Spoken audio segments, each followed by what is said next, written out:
and good day. My name is Jürgen Steinmetz from eTurboNews, and this is a breaking news update.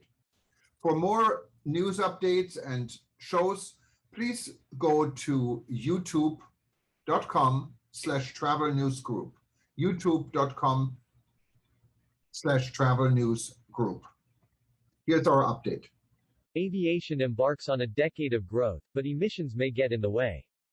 As pent-up global demand pushes air travel to pre-pandemic levels by 2023, the industry will once again have to confront rising carbon dioxide emissions and its lack of immediate solutions to reduce them.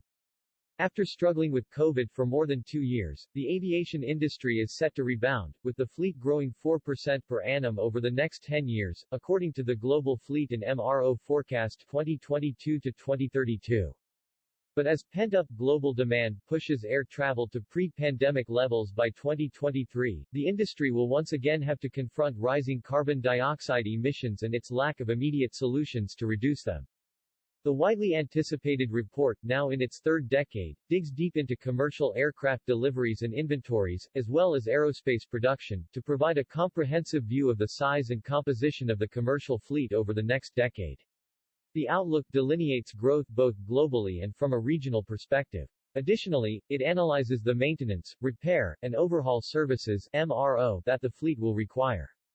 Key findings for the 2022 to 2032 report include: the global fleet is set to grow to 38,100 aircraft by 2032, a compound growth rate of 4.1% over the decade. Narrowbody aircraft will make up a larger share of the fleet, 64% in January 2032 versus 58% in January 2020, as the slow recovery of international traffic after COVID-19 is depressing the number of wide bodies in service.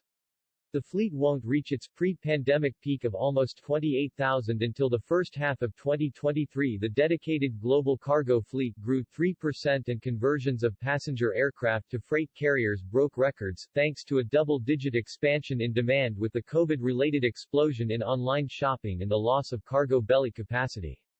The MRO sector is being redefined by a fleet in transition, as airlines begin to take delivery of new, highly fuel-efficient narrowbodies and attempt to weed out older aircrafts that will need intensive maintenance sessions. By 2030, MRO demand is expected to reach $118 billion, 13% below the pre-COVID forecast of $135 billion, showing the lost growth from COVID. There is optimism that the industry has turned the corner and is now on an upward trajectory, but the next 10 years will be filled with a multitude of challenges that will test the industry's resilience unlike ever before. No easy climate change solution.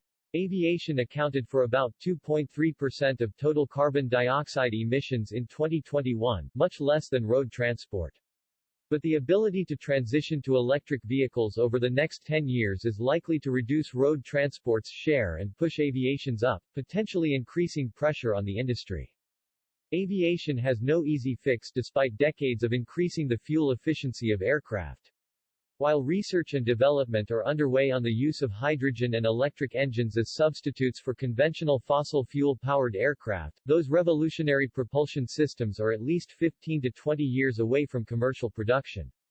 And the one alternative, sustainable aviation fuel (SAF), doesn't have enough production capacity or the right economics to work for either airlines or SAF producers. As unimaginably bad as COVID-19 has been for aviation, the challenge of the next decade may be almost as disruptive. The industry needs smart strategies to get itself in a better position by the 2030s.